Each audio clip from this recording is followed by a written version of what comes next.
Welcome, everybody. Lovely to see you. And numbers are just creeping up. We'll just wait a moment or two for more people to join, and then we'll make a start.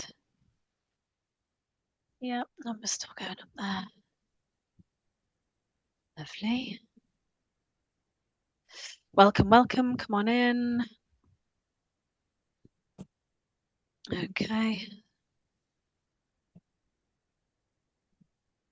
Yep, still more people joining. We'll just hang on until the numbers start slowing down a little bit. I think that might be dropping off a bit now. Okay, so we are being recorded. Okay, so I'll make a start then. Evening, everybody. Welcome to this Parkinson's UK webinar. My name's Linny. I'm part of the newly diagnosed team at Parkinson's UK. I'm going to ask the panel to introduce themselves in just a moment. But before I do that, I just want to say our topic this evening is young onset Parkinson's, as I'm sure you will know. And just to remind you that we can't give you any personal healthcare advice. What we can do is reflect experience and things like that. But when it comes to things like medication or your own care, you must consult your own healthcare team. So just to be clear about that. Right, so I'll get everybody to introduce themselves in a moment. We have had some questions sent in advance. Thank you very much for the people who've done that. So we will we'll just do a sort of scene setting and then we'll jump right into those questions. So I'll start by asking the panel to introduce themselves. And can I start with you, Sam? Can you tell us who you are and what your connection to Parkinson's is? Sure, yeah, thanks, Annie. Hi, I'm Sam. I've got young onset Parkinson's myself. I was diagnosed at 45 a couple of years ago, and I have a family history. My dad also had young onset Parkinson's, and I have a genetic link. And now I am, amongst other things, the CEO of Spotlight UK, Spotlight YOPD, who is the UK charity specifically for people with young onset Parkinson's, working closely with Parkinson's UK. And in my day-to-day job, I'm a psychologist who works with people, ironically, who works with people adjusting to the diagnosis of health conditions. So I'm speaking on this panel from in my capacity as someone with lived experience, but obviously that informs part of where I'm coming from. Brilliant. Thank you so much. And Amanda, can I come to you? Yeah, my name's Amanda and I'm a consultant Parkinson's nurse in a very large NHS trust in Sussex. And I've been a Parkinson's nurse specialist for 26 years. And I'm also co-clinical nurse lead for Parkinson's Excellence Network. Brill, thank you. I don't know if we can get your volume up a little bit, Amanda. It's a little bit quiet. Perfect. And is that better? Yeah. Oh, that's better. Thank you. Yeah. Paul, can I come to you next? Yeah, I'm Paul. I have young onset Parkinson's. I was diagnosed in 2014 when I was 32. And now I'm a trustee of Spotlight, and I also do a variety of volunteer roles at Parkinson's UK. Fabulous. Thank you. And Elizabeth, if I can come to you. Hi, I'm Elizabeth. I'm a clinical psychologist. I work at the moment in Bangor University, but I've also worked as a clinical psychologist in the NHS. I don't have a very strong connection to Parkinson's, but I have run groups for people with multiple sclerosis and also run some day workshops for people living with Parkinson's. So I have some insights into the kinds of issues that are faced psychologically, I guess, by people coming to terms with and adjusting to a chronic illness. Brilliant, thank you. Yes, and lots of the questions that have been sent in are on those exact topics. We do have live Q&A as well if you want to post questions in there as we go along. So we've had some real meaty questions sent in. So I think we're going to dive right in after Sam and Paul have just told us a little bit about their diagnosis experience. Sam, do you want to go first? Yeah, I'm happy to. So as I said, I was diagnosed about 2.5 years ago after about 18 months of symptoms at 45. So this was during the pandemic and I was working in the NHS, so everything was quite stressful anyway. But then I would notice that I had a resting leg tremor in the evening, when I might have finally finished work and be sitting with my partner watching Netflix or something like that. My leg was jiggling, and that seemed a bit strange because, if anything, that was the point in the day where I was finally relaxing, and it seemed so. But I thought, I'm going through quite a stressful time. Maybe it's just anxiety. It could be perimenopause. All of these kind of things. It took me a while to get an appointment with the GP. I went because of my family history. As I said, my dad had YOPD, so I knew that I probably shouldn't ignore something that could be a tremor. And I was lucky, which I know is not everyone's experience, but I had a GP that took that quite seriously straight away. My joke at the time was that they were going to say, this is anxiety and you need to manage that better, maybe do some meditation. And that would be a bit embarrassing for me because that's kind of my day job, telling other people to do that. But she took it very seriously and I got referred to a neurologist. But as we all know, that takes some time, and I had the stat scan and all those kind of things that generally happen to exclude other things. And within about 18 months, I had a diagnosis. And since then, again, because of the family history and because I have a son, we were referred for clinical genetics, and I've had it confirmed. Although my dad isn't alive anymore, my mum had testing and she has a carrier gene, and we know that my dad would have had the genes too. So yeah, mine's a genetic form, and that's probably enough context on that. So Paul Yeah, has a yeah, different story. yeah, no, interesting. So not completely a surprise for you, that No, diagnosis. no, which I mean I think is some people's experience. I know for a lot of people it's a real shock, but Yeah, I mean I think also although it's not ideal, the long waiting period sometimes between initially seeking, an opinion from your GP and getting a confirmed diagnosis. If you've got a good care team, that is a period of time where you can get a few kind of warning shots and start to get your head around the idea that that might be what it is. And I was lucky, as I say. And my dad's journey was a little bit difficult, and he did have that more common thing of being, sent for. They thought he had nerve damage in his spine. He had back operations and all those kind of things that complicate along the way. But I was quite lucky. I didn't have that. So yeah. Interesting. And Paul, how about you? Yeah, mine was quite different. My first symptom was my right hand. It was just like really slow and sluggish, and I found writing really difficult.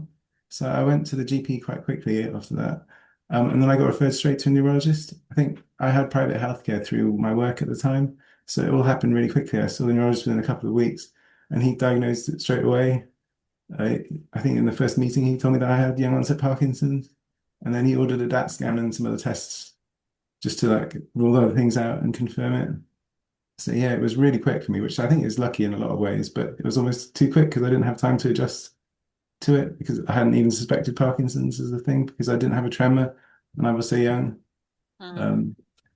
But yeah, that was all when I lived in London, and then I was in the process of moving to Bristol at the time. So I spent a year then without an NHS neurologist because I had to wait till I moved to be referred, and yes, there was a bit of a gap then in the care, but once I got sorted, it was all okay. Yeah, so very different experience. And Amanda, I don't know if you, from your point of view, so a lot of the time, for especially for young onset people, what we hear is that Parkinson's is not really on the radar, and folk, well, I've met people who've ended up like having minor operations for carpal tunnel and things like this because there just was no test done for Parkinson's, no exploration because this person was only in their 30s or their 40s and it just wasn't expected. So I don't know if you come across anything like that. My time of working with Parkinson's, which is quite a long time now, initially we didn't have that many young onset Parkinson's diagnosed. But as the decades kind of gone on, I think the GPs are much better at recognizing the early signs. We've done quite a lot of education for local GPs over the years. So I think they're much better at diagnosing it, and also the neurologists. And we also have, we have DAT scans now, which we never had those. And I think the diagnosis is much better than it used to be. So that's why it appears that there's more younger people with Parkinson's than perhaps we had 20 years ago. And you're right, they would have gone undiagnosed. They'd have been told that they've got stress or anxiety, or they've got a frozen shoulder. That was quite a common one.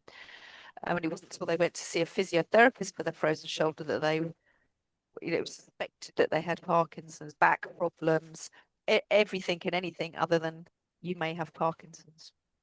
So yeah, Yeah, I yeah, agree. absolutely. Certainly meet people who've had quite a really stressful diagnosis. It's taken sort of 3 or 4 years or whatever. And yeah, so I just want to acknowledge that I'm pleased that that's not how it's been for Paul and Sam.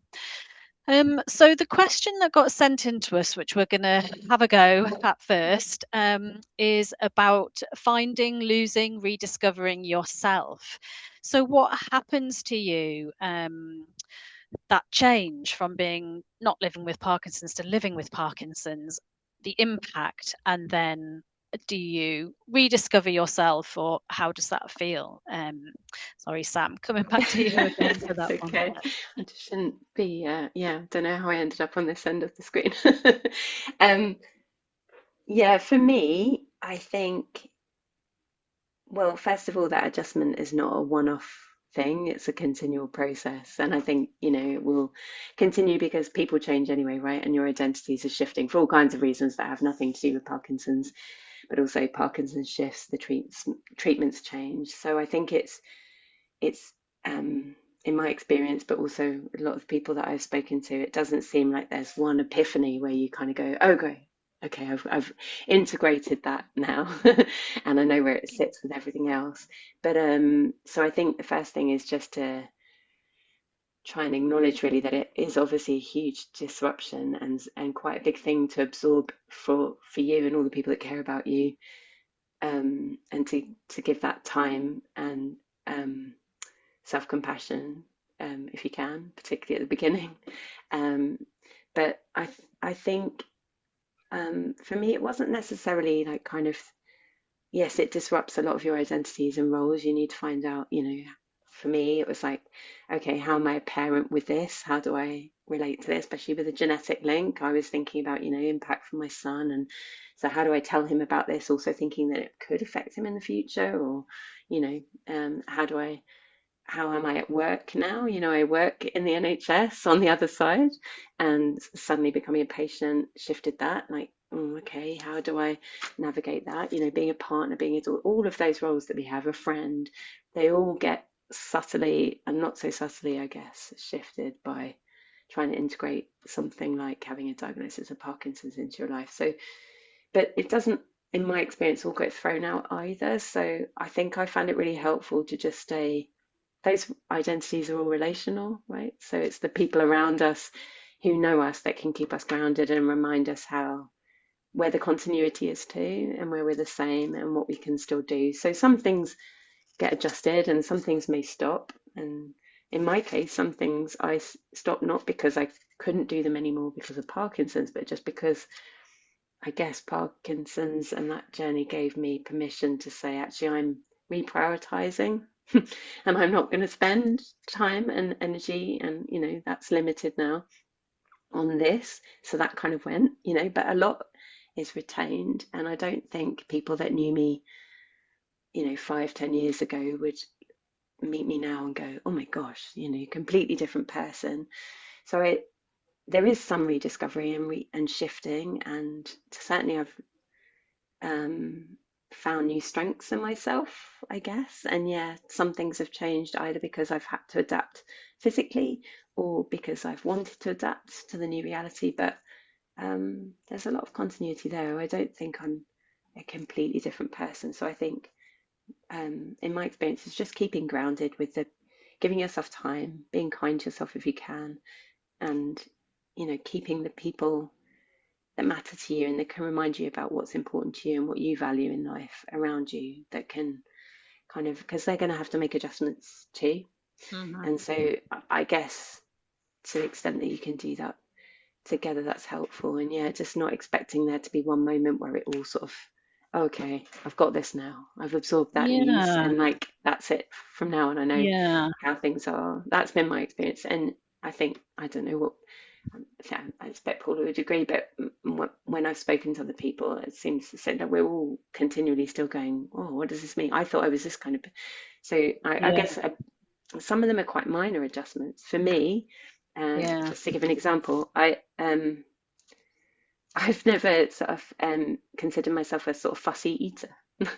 I've been one of those people that's just like, yeah, I'll eat anything. I was lucky in that way.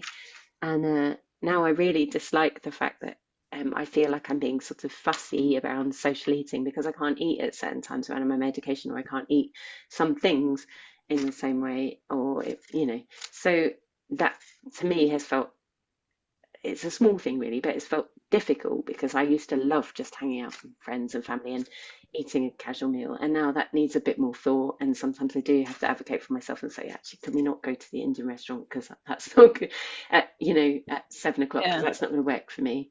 And sometimes that's a little loss or a little grief or adjustment that takes some time to sort of think, well, that's my new Yeah. reality. And I'm guessing about your volunteering, you've ended up being CEO of Spotlight YOPD, but I guess that wasn't in the plan.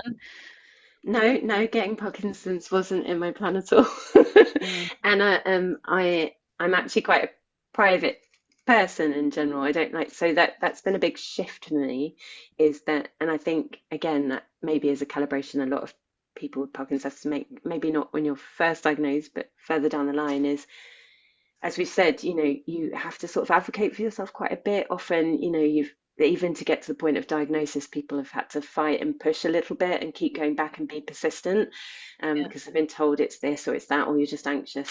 And so I think at a certain point, um, you need, you are faced with some decisions around who you tell what and how much you kind of publicly advocate or campaign, or how much you plug into the sort of community, how much you're involved in Parkinson's stuff out there. And understandably, a lot of people early on really don't want to go there and just dip Yeah. into it to maybe take some stuff out of it, which is perfectly fine, but maybe later come back and think, I want to be a bit more involved, or maybe not. So there's that side of it as well, that I never really wanted to be a sort of representative for people Yeah. with a lifelong condition. That wasn't something I Yeah. would have opted to do, and it doesn't fit my personality particularly. But it's But here something. you are. Here I am, Yeah. going on Yeah. YouTube. Thanks, Lily.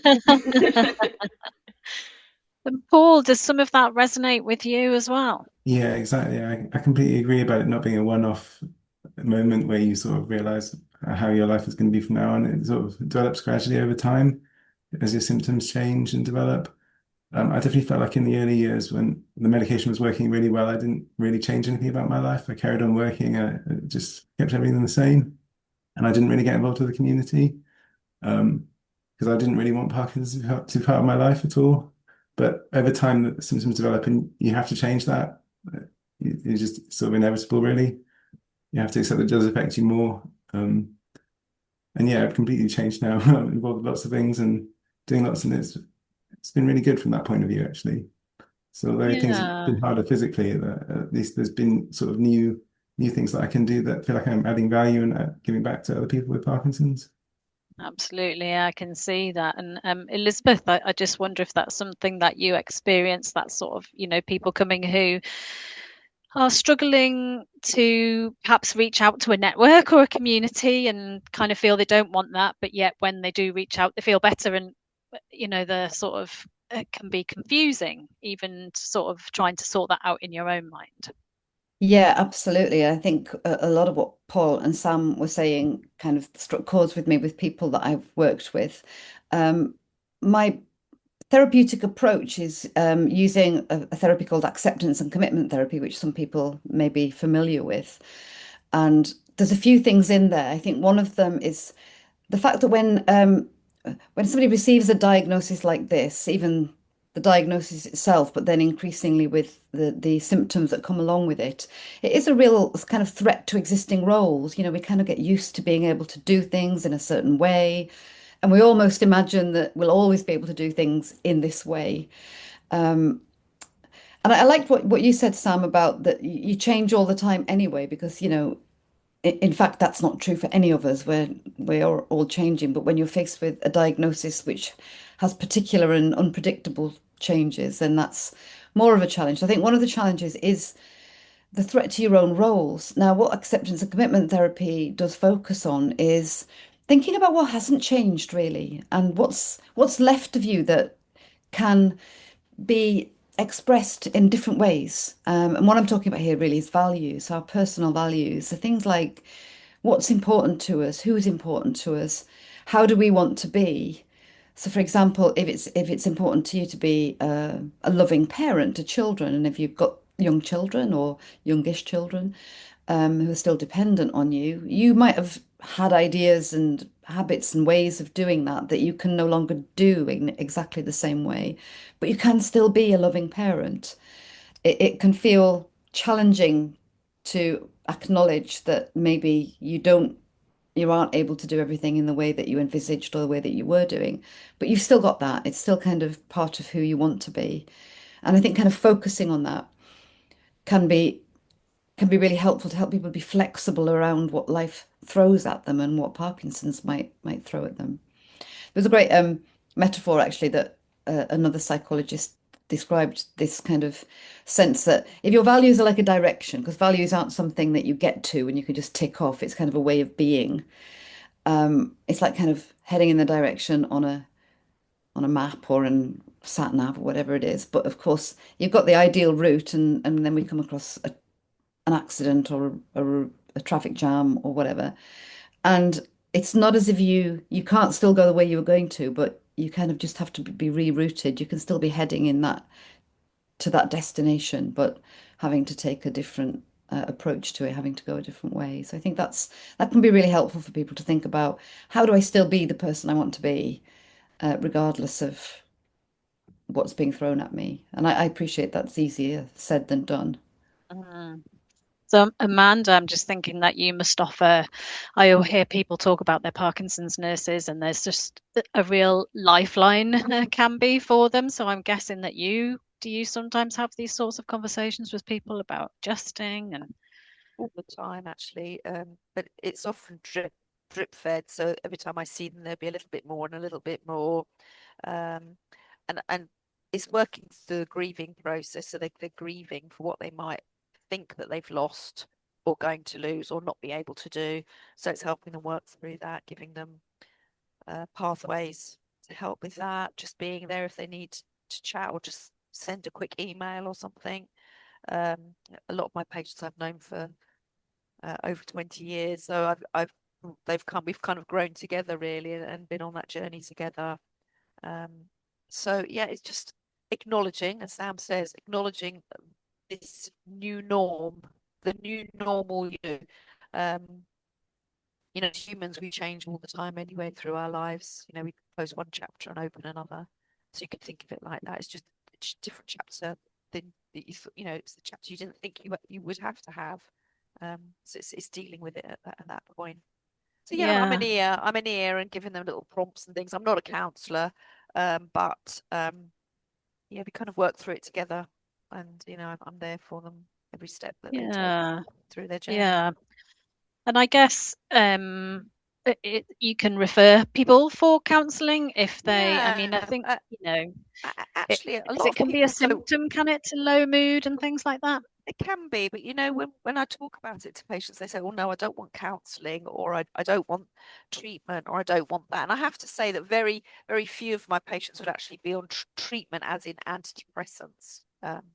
They do work through it, and you're right. They take on different things that they would never have dreamt of doing before. Taking up art and deciding to travel more. And it's just amazing to see these people grow. That from people they didn't think they would ever be. So it can be a plus. It's not a minus always, not always.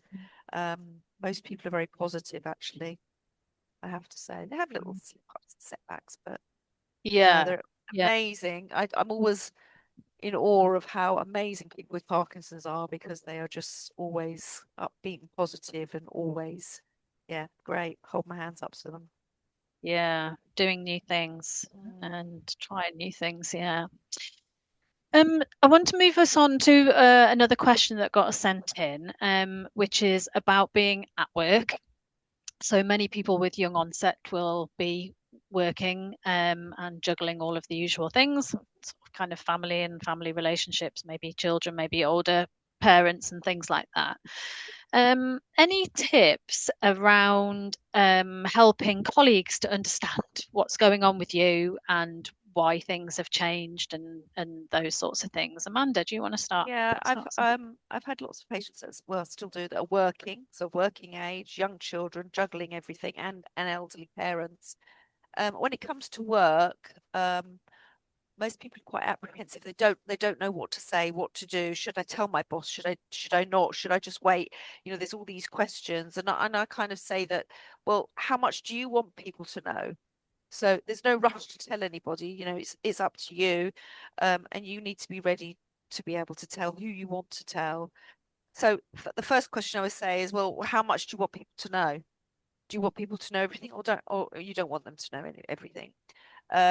Being open and honest, I think, actually works very well, because your employer can actually help in in lots of different ways with your Parkinson's. So the first thing I would say is, when you're ready, you'll know when you're ready to talk to them. Speak to your boss first, in whatever form that takes, and kind of explain to them that you have Parkinson's, but so what? It's not going to change how I am as a person and what I'm doing. They might decide they want to discuss with close colleagues or friends that they work with first, just to kind of get it out there. And people will talk, of course, in employment situations, and then you might feel like you want to expand then this to other colleagues. And lots of patients actually, or people with Parkinson's, end up educating the people that they work with about what Parkinson's is, because lots of people in the general public think that Parkinson's is a condition where you just have a slight tremor. But we know, and those that have Parkinson's, is much more than that. It's a very complex condition. So it's about education as well. And we're able to point them in the right direction for that. Parkinson's UK website, having even running events like Parkinson's Awareness Week and things like that can really kind of get people involved. So there's lots of different things, but I'm sure Sam and Paul have probably got other ideas that they've used to tell people from a personal point of view, of course. Yeah. Sam, do you want to come in there? Yeah, I can do. I mean, as I said, I work for the NHS, so I work for a big organisation. So in my particular experience, I actually told the people I work closely with while I was still in the assessment process. So that was just a decision I made to say, look, this is going on, and I'm going through the, and this is why I'm going to need time out of work to go for this. Um, and my boss actually happens to be a neuropsychologist, so it was just kind of helpful to be upfront. But I totally it's a big organization that has obviously very established HR policies for that kind of thing, and I know not everyone's in that position. And also, in retrospect, I maybe wouldn't have shared everything quite as much. I don't know. I think I was a little bit naive in some ways around how, because I think it is worth bearing in mind that, yes, as you said, people don't really necessarily understand what Parkinson's is generally, let alone in a younger person. But a neurodegenerative disease to most people means there's something wrong with your brain and it's getting worse, right? So there aren't many work contexts where people are going to be overjoyed about the idea of having someone on the team whose brain is deteriorating. So, because that's what they might hear. I'm not saying that's the reality, but that's what they might hear. So I think people do need to be a little bit cautious about, especially if you're in a smaller organization, or maybe you work for, it's different permutations. Think about that. But access to work, if you're able to, it's a government grant scheme, is really worth pursuing. They can be really helpful. So they provide practical but also financial support. If adjustments need to be made in the workplace, they can come and make recommendations independently to your workplace about what could be put in place, what equipment, what support, what kind of just it might be just travel, or counselling support within work, occupational health support. they can make recommendations about that, but also offer some financial assistance. So that's worth pursuing, I think. And and they also do something called a health adjustment passport, and lots of organisations have their own version of that, which I think can. I haven't used one of those myself, but I think other people that I've spoken to have said it's been quite helpful in that it's just a document really that says these are the adjustments that help me in work, and you can share that with people, and then it does reduce, because as you said, otherwise you can be in the position of continually educating people around you about what you need and feeling it, or continually having to explain it, and that can get tiring and sometimes upsetting and frustrating. And you don't always want to have that burden of explaining to everyone why you need something. Um, and I suppose it's worth bearing in mind that, yes, Parkinson's does often present those things in the workplace, but so do lots of other things.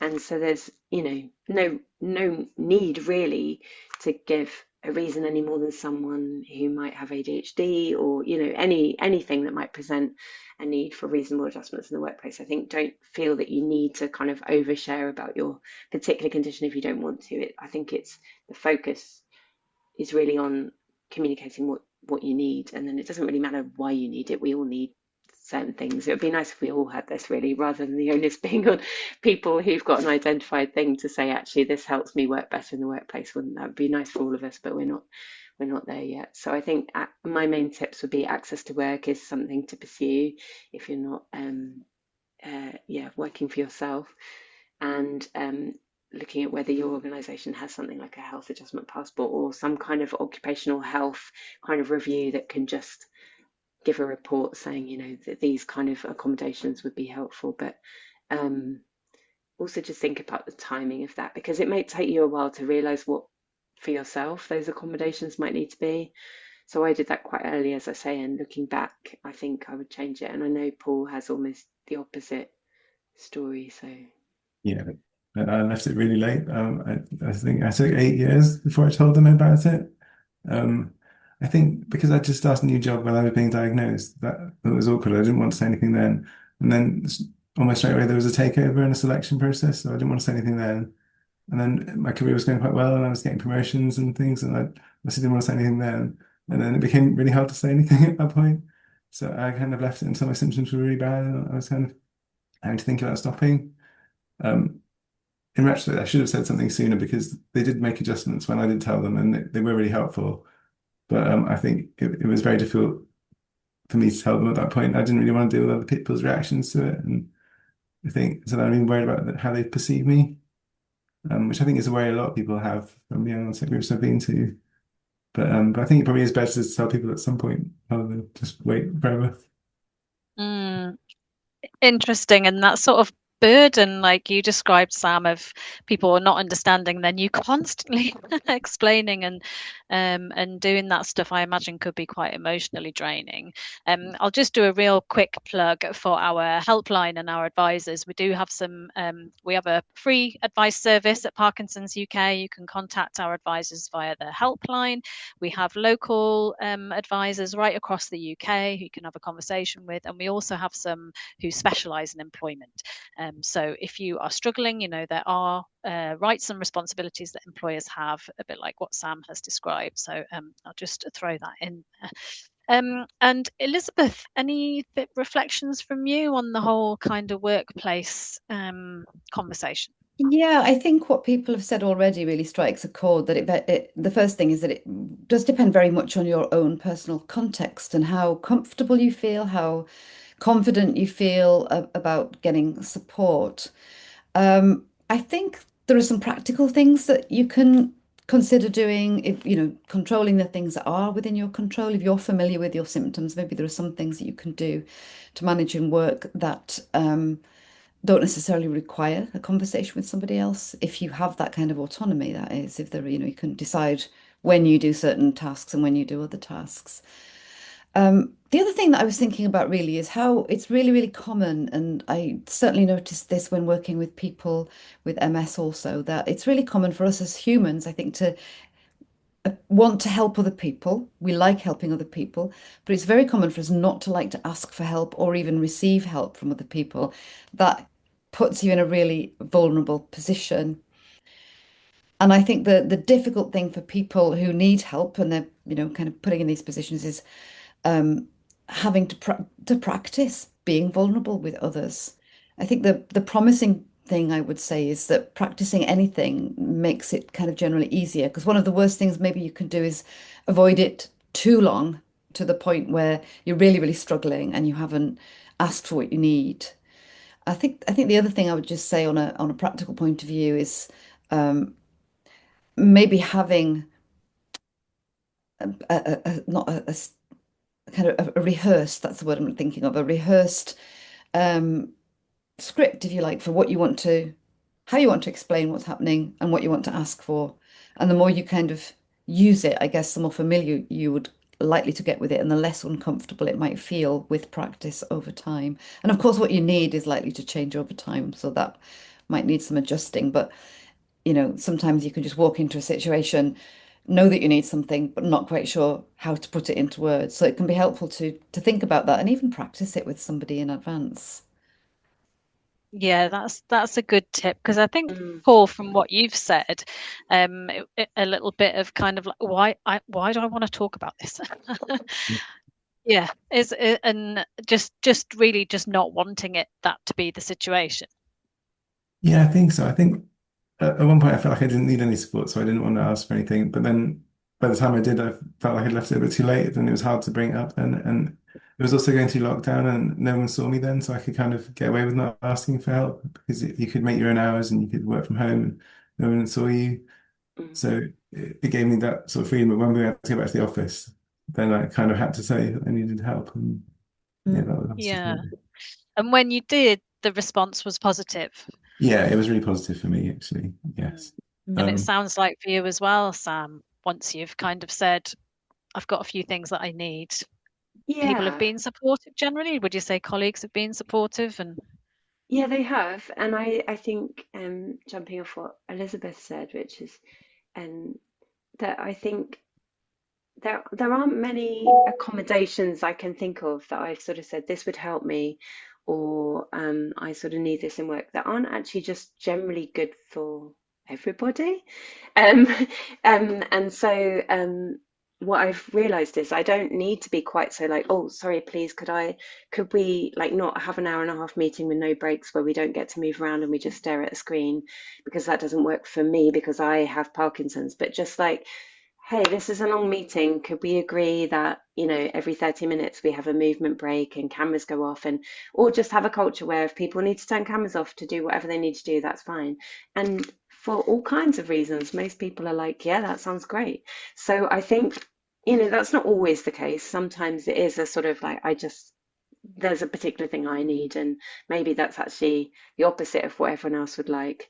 But sometimes I've realized I don't need to be quite so like, well, this is for me, and could everyone change the way we're doing things just for me? But like maybe, sometimes people need to move, and sitting down facing a screen isn't great for all of us. So would that be a change that people could get on board with? And yeah, that feels less like you're burdening people with asking for help. And as you say, people often are willing to help, and often they're like, well, yeah, that's great for me too. I don't mind having a little bit of a break to move around. We can all benefit from that. So I think, but there are just I've also met people, a person with young onset who his work involved really fine motor skills, he's a dental technician, and you know there's just no getting around the fact that some jobs just aren't that adjustable when you're dealing with Parkinson's symptoms. And so I'm aware that like in my situation, I am quite privileged in that I am able to just ask for those accommodations. And for some people, it really is like my work. I just can't do that job anymore. I need to get a completely different job or not work at all, and that's a different proposition. So there's a whole range, I think, of impacts. If you're a pianist or an artist or something like that, it's obviously going to affect you a lot more if you've got a tremor than I just listen to people, and I can generally do that whether I'm tremoring or not.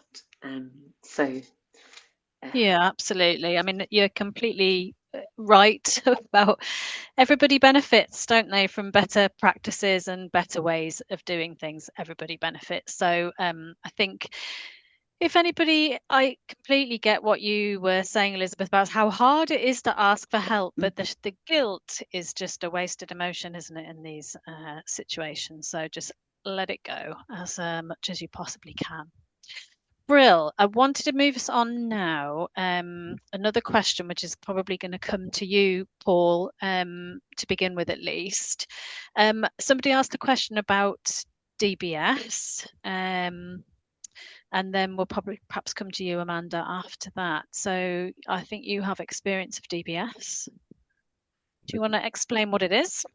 Yeah, I had DBS surgery in 24, so about just over 18 months ago now. And it's been really positive for me, actually. It's really improved my motor symptoms a lot. I was horrified when my neurologist first said it was time to have DBS, but I felt like I wasn't ready for it yet. But when I went away and decided he might be on something, and then it was quite a long process to wait for it and go through the assessments. So it took about a year before him first saying it, before I actually had the surgery. So I had time to come to terms with it in that time, I think. And yeah, it's been really helpful because my symptoms before were quite bad. I'd had off periods and had dyskinesia quite a lot. And it's kind of really taken that down a notch. And I used to get a lot of dystonia. I don't get any now, which is quite fortunate, I think. Not everyone has such a good outcome from it, but I've met very few people who regret having it. It's not suitable for everyone, and it doesn't address all the symptoms. Non-motor symptoms, I think it tends to do less for. I still get fatigue and I still don't sleep very well. But the motor symptoms, like rigidity and everything, it's really made a difference for. Because sometimes I hear it's just good for tremor, and that's not my experience anyway. Because I've never had a tremor, and it's really helped me a lot. I actually have adaptive DBS, which is quite a new technology. That I think it started being used last year, and I think I was the sixth person to get it in the country, so I was Wow. quite lucky in the right place at the right time for that one. So Yeah. yeah, so I think it's been even better than standard DBS for me. So, yeah. Interesting. Amanda, can you just give us a little bit more about what DBS is? So deep brain stimulation, for those that don't know what DBS is electrodes placed in a certain part of the brain to stimulate that area with small impulses. So it gives you the same effect. It almost kind of fools the brain into believing that it's receiving dopamine in those areas. I'm not a DBS specialist, although I do have some patients that have DBS, and I have to say that it's made a huge difference to their lives.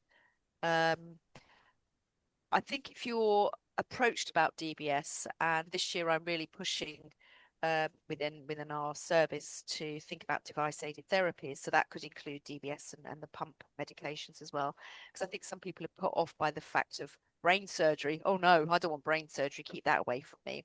But actually I've got 3 patients that are imminently going to have DBS who always said to me, I never want DBS. So I would never say never. You should always be positive about it. And I try to put people in touch with each other as well. So what I would do, like if I've got someone who's willing to talk about their DBS, then I can put people in touch with each other as well, which is really important. Like, Paul talking about his experience.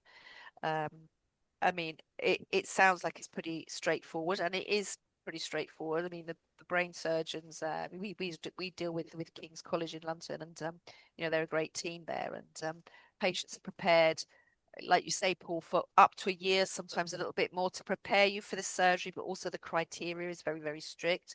So you wouldn't be put forward for DBS unless you met all those criteria, and the surgeon and the neurologist and the whole team were happy that you would have benefits with minimal possibility of side effects before going for surgery. So it's not just anyone can turn up and say, I want DBS. Hey, here, I'm here, let me have DBS, because it takes a long time to prepare the person for it.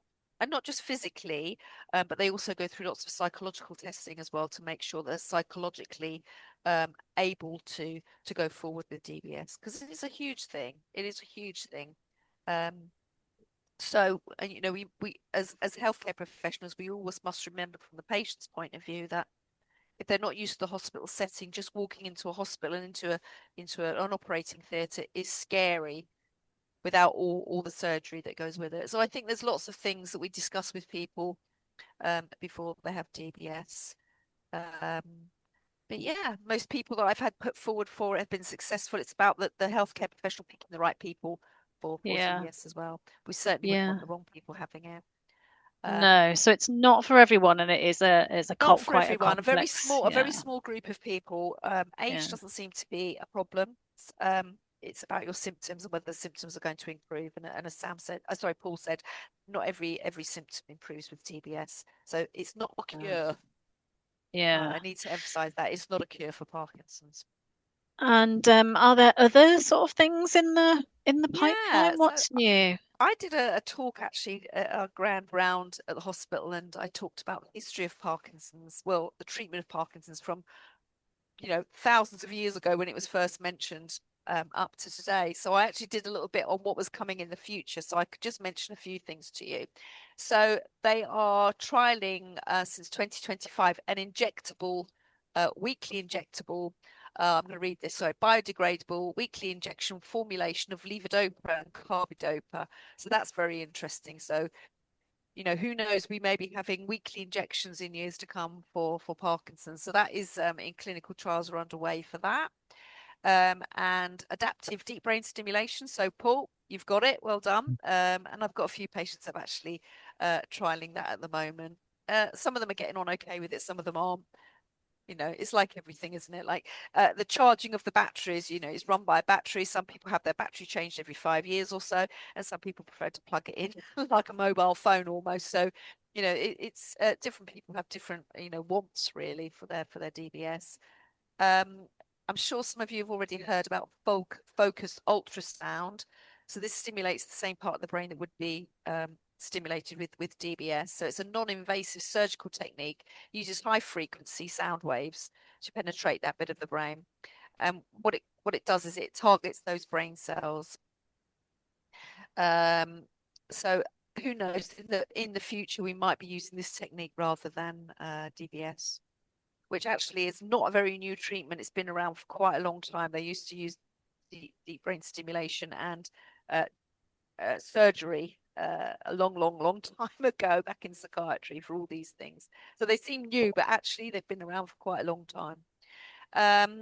There's also disease modifying therapies that are just about to start trials. In fact, our hospital is actually involved in this trial, so we're hoping to start this in the next few months, where we'll be trialing disease modifying treatments. So that's really exciting. And actually the criteria is not very high for that. The only people it does rule out, unfortunately, Paul, is DBS patients. I'm sorry to say, but it seems pretty open, the criteria, which is brilliant. So we'll be able to offer it to more people.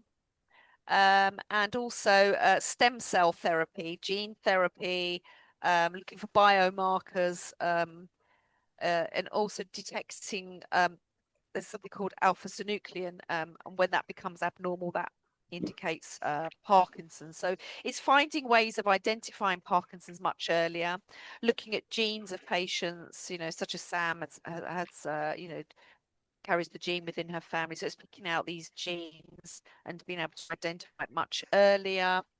So that's quite exciting as well. And in even kind of looking at subtyping Parkinson's, because we know that it's not just one condition. It may be called idiopathic Parkinson's, but it is not one condition. So Just exciting, while you're, exciting I mean, times. amazing. And we have a research network at Parkinson's UK. You can sign up to a newsletter and find out about some of these initiatives. And there's lots of opportunities to get involved in the testing of them as well. You can do a postcode search and find stuff that's near to you. And some of it's just over the phone or filling in forms and things like that. Yeah. I am aware of time, and we've had a couple of questions that have Yeah. come in probably for you, Amanda. So I'm going to try and look at those now, Okay. because we also had one of these sent in advance. So Okay. this is about being diagnosed, but not having a 100% you have got Parkinson's definitely diagnosis. So somebody's had a So borderline scan result. So is that's that the common? DAT What does it scan. mean? Yeah, so a DAT Yeah. scan is not 100%. So it's not 100% that you have Parkinson's, that you do or you don't. It's just another tool in our arsenal, really, to identify whether you do have reduction in your dopamine dopaminergic producing cells, and that's literally what it shows. It can't differentiate between the types of Parkinson's or Parkinsonism, so it can't differentiate between idiopathic Parkinson's and the Parkinson's plus syndromes. So it's just another way of, particularly with patients, because not every patient would be offered a DAT scan. It would just be for those that usually young onset, when we need to make sure that you're getting the diagnosis right and it's not something else, or someone that we're not sure about. You might be seeing them for a while, because with Parkinson's, it's very much a clinical diagnosis based on the examination that the neurologist would do, and I'm sure Sam will remember that well.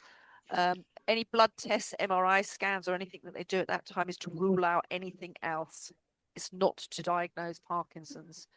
So sometimes it's very much watch, bit of wait, an art see. and not a science. Yeah, Like, it's watch and yeah. wait sometimes. And I've had patients that have been diagnosed with Parkinson's, and I've been seeing them for a while, and I think, nah, I don't think this is Parkinson's.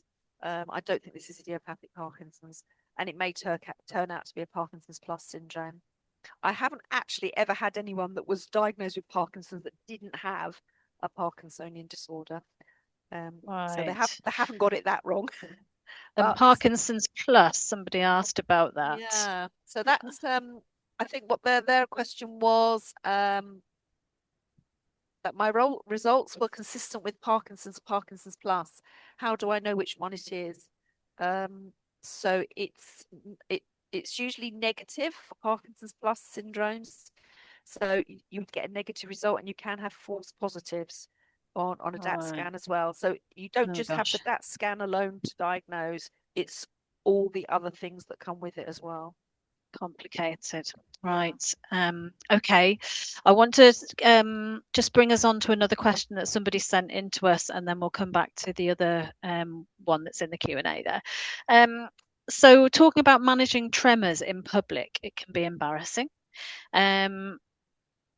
Any sort of experience of that? Paul, did you say that you I don't have a you tremor. don't have tremor? No. Sam? Yeah, I have a tremor. It's managed well on medication. And I have experience of seeing it. I suppose my experience is that the anxiety about the tremor and how it's perceived just amplifies your suffering and often ironically amplifies the tremor, so you can get into a loop where you're self-conscious about the tremor and you're worried about so you sort of hold down the limb that's tremoring, and then it gets worse and everything starts to and I suppose I get that it's not how any of us want to sort of present in the world, but actually most people just that are minding their own business, and to the extent that they don't care particularly. They're not really paying that much attention to us. We think they are, but they're not. And to the extent that they are, I think a tremor is fairly obviously a tremor, even if you are a younger person and people might not understand. You might not immediately link that with something like Parkinson's that they associate with older people. I don't think really a lot of our fears around people think I'm drunk or that I'm anxious or those kind of things really are the case if anyone's thinking about it at all. And the people that matter to us, the people around us that care about us and we can explain that to them, and they can, and everyone else really, to some extent. I know it's not ideal, and like eating out and things like that, yeah, when you've got a tremor and you're worried about like spilling things, it feels like a huge deal, and I do get that. As I said, I'm a very private person myself, and I have quite a high sort of dignity scale. But actually, what I've had to learn is nobody really cares, and um, so I guess it's about finding people deal with it in different ways. Some people I know, like we have a friend, Paul and I know someone who was diagnosed with young onset Parkinson's as a young child. That's unusual, but and he'll just wear a t-shirt saying it's I'm not drunk, I've got Parkinson's, or like, and that's one way of dealing with it. There's some people just kind of come out with it and say, oh yeah, you might be wondering why this is happening, this is why, and they'll do that with complete strangers. I don't tend to do that mostly myself. It's not really my style, but I just try and remember that people are mostly minding their own business and having, making proposals in the restaurant or worrying about their own, they're not actually that bothered about what's going on with me. Um, so I suppose that's my main tip from my experiences. Try not to get too much into your head about it and anxious, because it really just makes it worse. And it tends to, unfortunately, with Parkinson's, it make the symptoms worse as well. The more you kind of focus on trying not to stand out, the Is worse that it seems to get. ringing bells for you as well, Elizabeth? Yeah, I was nodding along there. I think that I was just kind of really reiterating what Sam was saying, that when I read that question about managing tremors because they're embarrassing, I think maybe the key is how to live with the embarrassment or how to manage the embarrassment. I'm kind of cautious about using the word manage because I think sometimes if we try to manage difficult emotions, if we try to squash them, very much like Sam said, the more we try to push things away, the more it becomes everything that we focus on and it becomes the most important thing and it can kind of make it bigger. Whereas I think I mentioned acceptance and commitment therapy before, and I think a lot of people often assume the acceptance part is coming to terms with a situation in life. What it mostly means actually is accepting difficult emotions and making room for them, um, rather than your focus being on trying to get rid of them. So if you're trying to get rid of embarrassment, you'll be trying to control your tremors, and it becomes a much bigger focus rather than really enjoying whatever else is going on. And the other thing I was thinking, reiterating what Sam was saying, is I just sometimes think this in as a person rather than as a psychologist, that often we assume that people are going to judge us for whatever reason, whether it's some kind of physical anomaly, things like weight or uncontrollable physical appearance, I guess, and tremors would fall into that category. But when I think about it, I don't think any of my friends are going to like me anymore. People that you care about are not going to like you anymore if you didn't have a tremor. They're not really, that's not what's important to them about you. And as you were saying, Sam, most people, we're all thinking about ourselves more than we are thinking about other people. So I think, Yeah, yeah, it's probably just, again, practice at coming to terms with the fact that tremors will show up. And, yeah. you know, And I wonder if there's some value as well in connecting with others around that, for Sam and mm, Paul. So you are involved with Parkinson's UK and with Spotlight YOPD, and you're able to talk to other people in a similar situation that might also be having similar symptoms. And is that another aspect to helping? Go on, Sam. Were you? Both Sorry. looking at each other now. Yeah. I think so. I mean, I think in my experience, it's also worth pointing out. I find that when I'm around other people with Parkinson's and their symptoms, like I think we all amplify each other's symptoms a little bit. There's something a little bit resonancy, I think, that some people recognize around people jiggling and moving that can get us all moving, but also there's a strength in that. So yeah, we've definitely got together as a group of people, younger people that people might not expect to have those kind of symptoms, and been all kinds of twisting and dropping and stumbling and things happening. And actually there's some kind of solidarity, but also I guess an educational moment that we'd rather not have the burden of, but is there in the restaurant or the pub we're in, about like, yeah, some people move like this, and just like, can you accommodate this? I think we went for a meal once and they put us on a table with stools or something, like high bar stools, and it was just like, this is not going to work for this group. Like, we're all going to have jiggled off these stools in like no time. All of your glassware is going to be on the floor. Could you please move us to another table? And they were fine about it. Of course they were. They could see this is a bunch of people that probably shouldn't be sat at a table with stools. But I think, yeah, you're not always in that mood where you can take that quite so lightly, perhaps. And obviously, there are times when that feels like a burden or stressful or upsetting, or just like, I didn't want to have to explain to another person today why I can't just move through the world without having to have these conversations. But um, yeah, I think that's the benefit of knowing other people in a similar situation, because maybe we can tag team on that sometimes. I don't know. Yeah. Paul, do you want to talk about the online support as well? Yeah, go on. Yeah, I think having young onset Parkinson's can be really isolating because you quite often don't Yeah. know other people who have it or who are near you. So we set up some online groups. So last year we started an online podcast club for people with young onset. We meet once a month. That started in May last year, and we've got about 100 people on the mailing list for that now. And we also started a DBS support group last year, and that's got about 40 people. So that's people who've been referred for DBS or have had DBS. Because that's another stage where it's really helpful to talk to people because it's quite a daunting thing to approach. And often you don't know anyone who's had the procedure and you don't really know what to expect from it. So yeah, so there's a Yeah. And there's a younger person's online group as well. so the Young Person's Online Podcast Club is the online group. Yeah. Right. Yeah. Okay. Lovely. Thank you. I'm going to do a wrap up in a moment. Just super quickly, somebody has asked a question about pregnancies, whether Parkinson's affects pregnancies negatively. Amanda, do you know the answer to that? Yeah, we've had these conversations quite a lot as a group, as a team, and we very rarely have pregnant ladies. But it has been known. I have known colleagues that have had pregnant ladies, and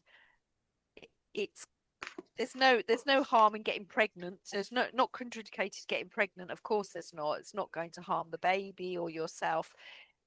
The only caution is that medication has not been trialed on pregnant women. So the advice that most pregnant women are given is that they will need to come off medication while they are pregnant. So many years ago, at our Parkinson's nurse meeting, the Parkinson's Nurse Association, we had a pregnant lady come to talk to the group because it's quite rare, and she had to stop all her medication. So it was very tough for her for those, Right. 7-8 months that she was off medication. But it certainly didn't harm the baby, and it doesn't harm the mother. So Right. yeah, it's quite rare. Okay. Yeah. Okay. Thank you for that. We are at 8:01, so I'm going to just do a bit of a wrap up now. So I do apologise for any questions we haven't got to.